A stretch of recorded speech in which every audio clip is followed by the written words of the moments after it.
ఏదైతే రాయలసీమ ఎత్తిపోతల పథకం ద్వారా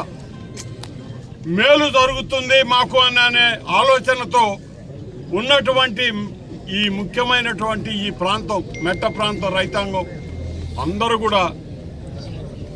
చంద్రబాబు నాయుడు గారు చేసినటువంటి పొరపాటు నిర్ణయం ఏదైతే ఉందో తెలంగాణ రాష్ట్ర ముఖ్యమంత్రి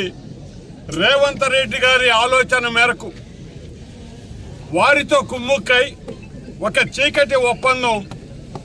రాయలసీమ ఎత్తిపోతల పథకాన్ని నిలిపివేసినటువంటి పరిస్థితి అసెంబ్లీ సాక్షిగా రేవంత్ రెడ్డి గారు బయట పెట్టిన తర్వాత ఈ జిల్లాకు జరిగే నష్టాన్ని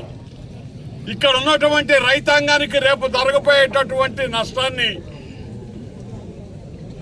ఈ జలాశయం సందర్శించిన తర్వాత ఈ కూటమి ప్రభుత్వానికి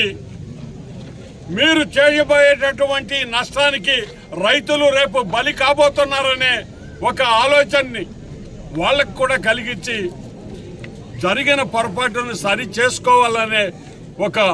సందేశాన్ని ఇవ్వడానికి మాత్రమే వైఎస్ఆర్ కాంగ్రెస్ పార్టీ